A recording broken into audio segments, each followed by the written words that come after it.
Today, we will learn how God graciously and miraculously answered Nehemiah's prayers.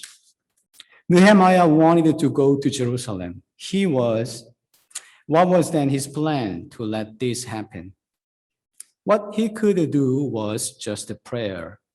In Nehemiah 1:11, he prays, "Give your servant success today by granting him favor in the presence of this man." Who is this man? This man is Artaxerxes, the one he is serving. This was a prayer that he offered to God for some days in the month of Kislev, about 4 months before today's passage. The king said to me, "What is it you want?" Then I prayed to the God of heaven. I find verse 4 is the most dramatic moment in today's passage. The king could say this way or that way. The king could ask him more about the city's situation. But he said, "What is it you want?"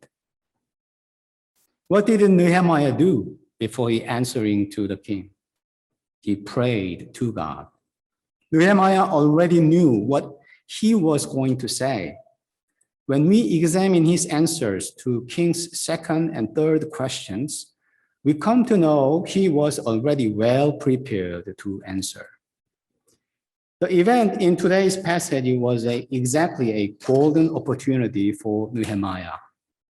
He prayed and waited for God to answer. He didn't expect God's answer would come this way. Also, it was started by his mistake, today's event, of showing his sad face to the king. And a terrible fear came to him. But God's hand touched King Artaxerxes' heart. Do you know what you want? Do you know what it takes to have what you want? When the opportunity comes to you from God, will you be able to recognize them? Will you be courageous enough to take them like Nehemiah? If not, your golden opportunity will be wasted. You won't even recognize it.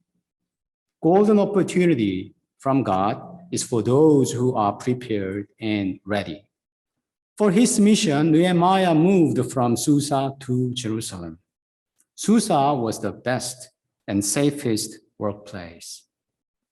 But Jerusalem was an unsafe place without walls. As king's cupbearer, he had a job security with a top security clearance. But he became an administrator of troubled Jewish people at Jerusalem. How did Nehemiah come to Jerusalem? How did it happen? It was by the gracious hand of God. God's hand touched the Persian king's heart. God graciously turned the crisis into a golden opportunity for Nehemiah. Nehemiah was a prepared servant of God.